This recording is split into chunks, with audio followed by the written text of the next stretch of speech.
Hello বন্ধুরা, আজকে তোমাদের জন্য নতুন একটা গল্প নিয়ে আসলাম।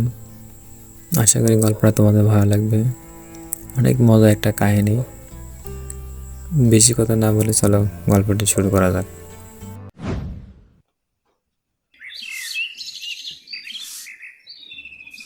বৌমা, ঝাড়ু কি বাতাসে উড়াচ্ছিস?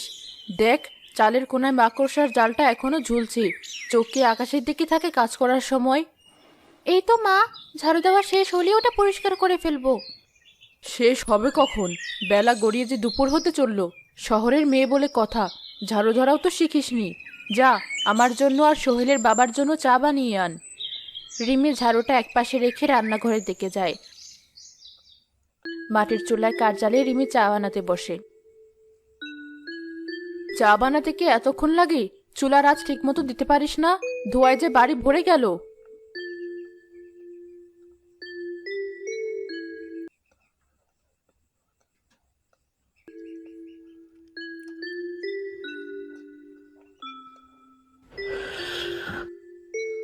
আহ, চাটা খুব ভালো হয়েছে বৌমা। থু, ভালো না ছাই। এটা কি বানিয়েছিস? চা নাকি গুড়ের শরবত? এত মিষ্টি মুখে দেওয়া যাচ্ছে না। আমার ডায়াবেটিস ধরিয়ে ছাড়বি নাকি? মা, আপনি তো কড়া মিষ্টি চা খান। বাড়ির সবাই তো তাই জানি। বাড়ির সবাই জানে, তার মানে আমি এখন মিথ্যা বলছি? আমার মুখের উপর তর্ক? বাপের বাড়ি থেকে এই শিক্ষা পেয়েছো? শহরে থেকে লেখাপড়া শিখেছো না বেয়াদবি শিখেছো? না মা, আমি তা বলিনি। কি বলেছিস আমি বুঝি। আমার বাড়িতে থাকতে হলে আমার নিয়ম মেনে চলতে হবে। যা, নতুন করে চা বানিয়ে আন, আর চায়ের লিকারটা একটু কড়া করিস।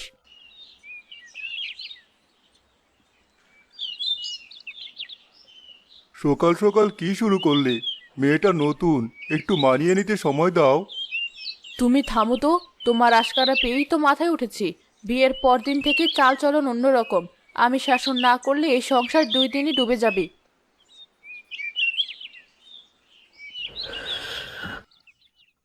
এটা কি? তিতকুটে লাগছে কেন? চা পাতা সব ঢেলে দিয়েছিস নাকি? তোকে দিয়ে একটা সামান্য কাজও ঠিক মতো হবে না। আমার কপালটাই পোড়া। মা, আমি চেষ্টা করছি। তোর চেষ্টা নিকুচি করি। যা আমার চোখের সামনে থেকে। অলক্ষণে মুখ দেখলে দিনটাই মাটি।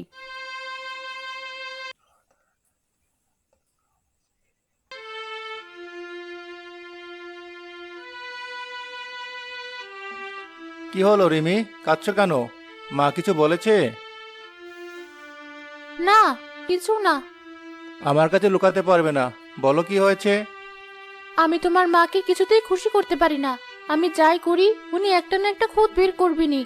সকাল থেকে চা নিয়ে 2বার কথা শুনিয়েছেন। আরে, তুমি তো জানো মায়ের স্বভাব। গ্রামের সবচেয়ে বড় গৃহস্থ বাড়ির গিন্নি। মেজাজটা একটু কড়া। তুমি কিছু মনে করো না, আমি কথা বলবো। কি কথা বলবে? তুমি কথা বললে উনি ভাববেন আমি তোমার কাছে নালিশ করেছি। তখন অশান্তি আরো বাড়বে। তাহলে আমি কি করব বলো? তুমি একটু মানিয়ে নাও। মা মানুষটা ভেতর থেকে খারাপ না। আর কত মানিয়ে নেব? আমার সব কাজে ভুল, সব কথাই দোষ। মনে হয় এই বাড়িতে আমার কোনো অস্তিত্বই নেই।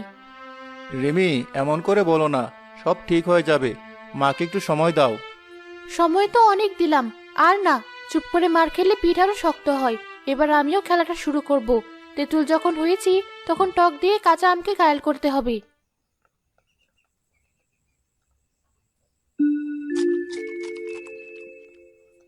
আজকের লাউয়ের তরকারিটা কে রেঁধেছে? ঝোল তো একেবারে পানির মতো পাতলা। আর এত ঝাল কে খায়? আমি রেঁধেছি মা। তা তোর রান্নার ধরন দেখেই বুঝেছি। পুঁটি মাছগুলো ভেজে একদম কাঠ করে ফেলেছিস। দাঁত আছে বলেই চিবানো যাচ্ছে। মা, ভাজিটা তো বেশ মচমচে হয়েছে। খেতে তো ভালোই লাগছে। তোর তো ভালো লাগবেই। শহরের বউয়ের রান্না বলে কথা। আমাদের মতো গ্রামের মানুষের রান্না কি আর মুখে ভালো লাগে? আসমা, খেতে বসেছো, চুপচাপ করে খাও। মেয়েটা এত কষ্ট করে রান্না করেছে। খাওয়ার পর রেমি এঁটো বাসন মাজতে পুকুর ঘাটে যাওয়ার সময় আসমা বেগম পেছন থেকে ডাকেন। এই যে বৌমা, বাড়ির পেছনের লাউয়ের মাচাটা দেখেছিস? আগাছায় ভরে গেছে। সারাদিন করিসটা কি? একটু পরিষ্কার করতে পারিস না?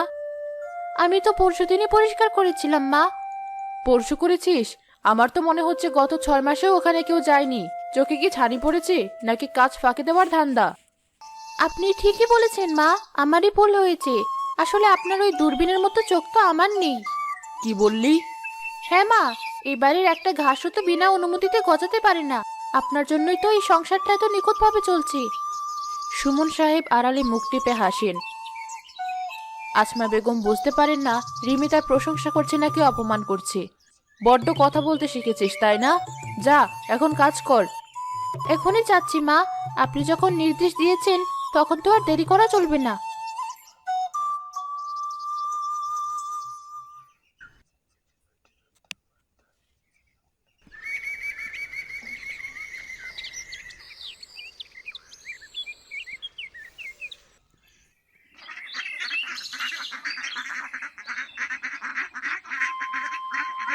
কে এত সকালে হাসির পালটাকে ছেড়ে দিল? কানের কাছে চেঁচিয়ে মাথা ধরিয়ে দিল।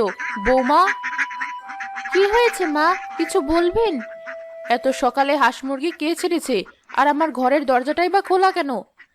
মা, আপনি তো সেদিন বললেন সকালের আলো বাতাস গায়ে লাগানো স্বাস্থ্যের জন্য ভালো, তাই ভাবলাম আপনার আর হাঁস মুরগিদের স্বাস্থ্যচর্চা একসাথেই হোক। আমি বলেছিলাম দিনের বেলায়, এত ভোরে না। যা, হাঁসগুলোকে তাড়িয়ে দিয়ে আয়। ও আচ্ছা মা, পরের বার থেকে মনে রাখবো। আসলে আপনার সব নির্দেশ তো আমার মাথায় থাকে না। আপনি বরং একটা কাগজে লিখে দেবেন কোন কাজটা ঠিক কোন সময় করতে হবে।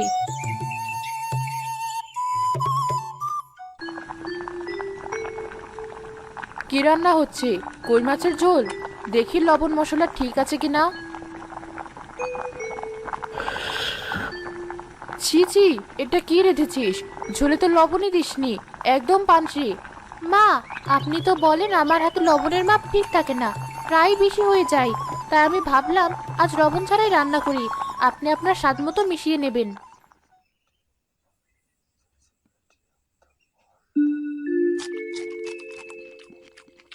রিমি, ঝোলে লবণ দাওনি কেন? তোমার মাকে জিজ্ঞাসা করো, ওনার সুবিধার জন্য এই ব্যবস্থা করেছি। বাহ, এ তো বেশ ভালো ব্যবস্থা। বৌমা, তোমার মাথায় তো খুব বুদ্ধি। কে আসমা আপা, তোমার নতুন বউ তো শুনলাম শহরে পড়ালেখা করা, তা কাজকর্ম কিছু পারে? আর বলো না বোন, কিছুই পারে না। সারাদিন শুধু সেজে গুজে ঘুরে বেড়ায়।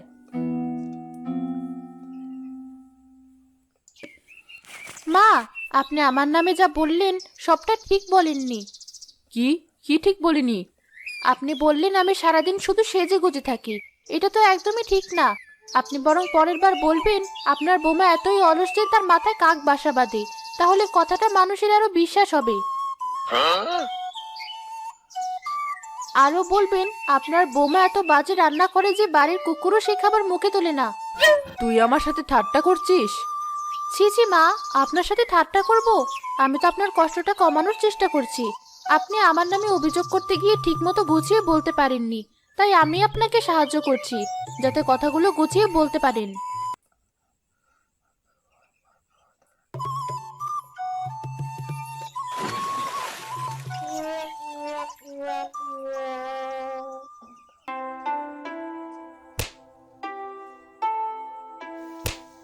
মা, কেমন আছো?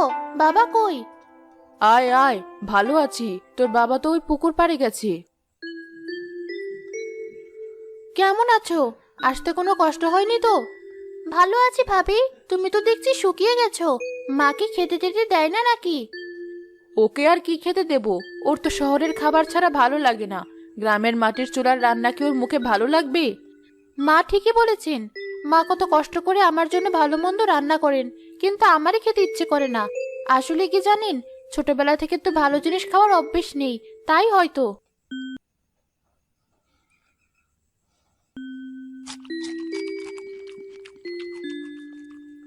বাহ মা, তোমার হাতের রান্নাটা ঠিক আগের মতোই আছে, কি দারুণ স্বাদ। ভাবি, তুমি মায়ের কাছ থেকে রান্নাটা শিখে নিও। মায়ের হাতের রান্না কি শেখা যায়? আমি হাজার চেষ্টা করলেও মায়ের মতো রাখতে পারবো না। তা ঠিক, রান্নাটাও একটা যত্নের কাজ। একদম ঠিক বলেছেন মা, আপনি হলেন এই রান্নার আসল কারিগর, আর আমি আপনার সাহায্যকারী মাত্র। তবে একটা কথা কি জানেন? কি কথা?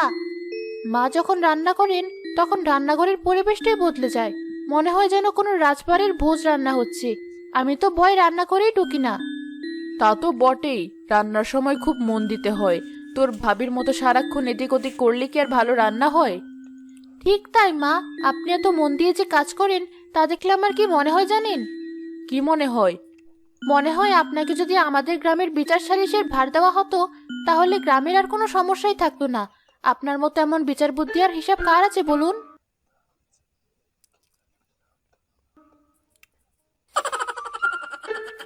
তুই কি আমার প্রশংসা করছিস নাকি মশকরা করছিস? মা, আমি আপনার প্রশংসা করছি। আপনি আমার কথা বিশ্বাস করছেন না? আমার যে কি কষ্ট হচ্ছে। সোহেল, দেখলি তো আমি মাকে এত সম্মান করি আর মা ভাবেন আমি মশকরা করছি। মা, রিমি তো তোমার প্রশংসাই করছে, তুমি ওর কথা অন্যভাবে নিচ্ছ কেন? আসমা বেগম চুপ করে যান। তার সব অস্ত্র যেন ভোঁতা হয়ে যাচ্ছে।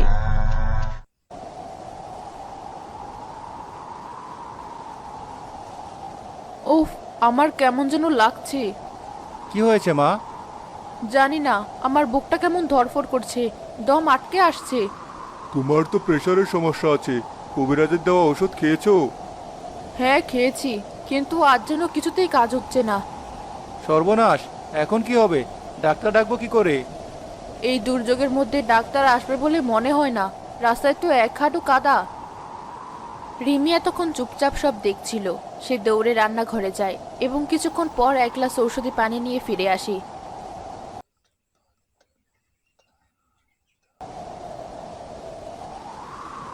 মা, এই পানিটা খেয়ে নিন।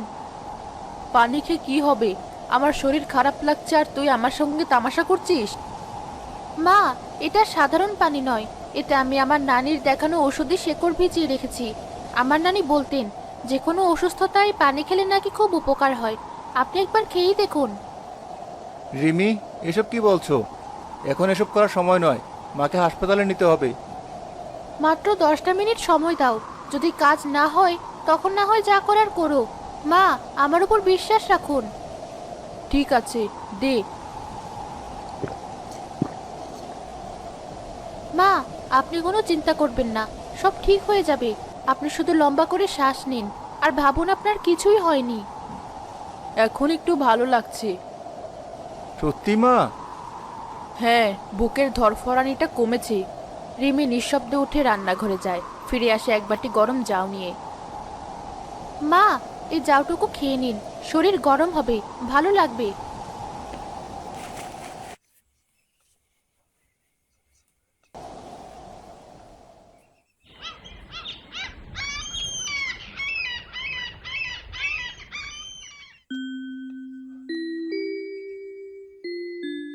কাল রাতে তুই যে পানিটা দিয়েছিলি ওতে কি ছিল, সত্যি করে বল। কিছু না মা, ওটা সাধারণ লেবু আর নুন চিনির শরবত ছিল। কি, লেবুর শরবত? তাহলে যে বললে শেকড়ের কথা? আমি মিথ্যে বলেছিলাম, কারণ আমি জানতাম আমি যদি বলতাম এটা লেবুর শরবত মা খেতেন না। মায়ের তখন ওষুধের চেয়ে মনের ভরসার দরকার ছিল বেশি। আমি শুধু সেই ভরসাটুকুই দেওয়ার চেষ্টা করেছি। বৌমা, তুই আজ আমার চোখ খুলে দিয়েছিস। আমার ভুল হয়ে গেছে রিমি, আমি তোকে অনেক কষ্ট দিয়েছি, আমাকে মাফ করে দিস মা। মা, ওসব কথা বলবেন না, আপনি আমার গুরুজন, আপনার উপর আমার কোনো রাগ নেই।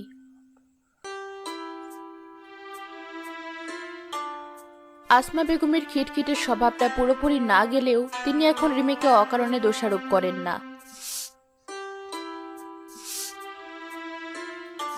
বৌমা, আজকের ঝাড়ু দেওয়াটা বেশ পরিষ্কার হয়েছে, উঠানটা একদম ঝকঝক করছে।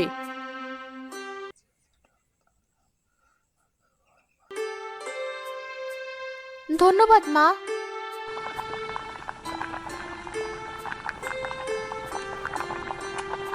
বৌমা, এদিকে একটু আয় তো। জি মা। এই মাছের ঝোলটা একটু চেখে দেখ তো লবণ ঠিক আছে কিনা, আমার মুখে আজকাল ঠিক স্বাদ পাই না। একদম ঠিক আছে মা, কিচ্ছু দিতে হবে না। আপনার হাতের রান্না তো ভুল হওয়ার কোনো সুযোগই নেই। থাক, আর বেশি তেল দিতে হবে না। যা, সোহেলের বাবাকে খেতে ডাক। কি ব্যাপার, আজ বাড়িটা এত শান্ত কেন? কোনো ঝগড়াঝাটি হচ্ছে না? না, এখন আর যুদ্ধ হয় না, আমাদের মধ্যে মিল হয়ে গেছে। আমি খুব খুশি রিমি, তুমি যেভাবে সবটা সামলেছো আমি কোনোদিনও পারতাম না। আমি একা সামলাইনি, বাবা আর শম্পা, এমনকি তুমিও তো আমার পাশে ছিলে। আর সবচেয়ে বড় কথা, মা নিজেই বদলাতে চেয়েছেন। আসমা, তোমার বৌমা তো শুধু তেঁতুল নয়, ও হলো তেঁতুলের মিষ্টি আচার। আর আমি বুঝি এখনো কাঁচা আম? না মা, আপনি এখন কাঁচা মিঠা আম, টক মিষ্টি দুটোই আছে। আর সেই আমি আমার সবচেয়ে প্রিয়।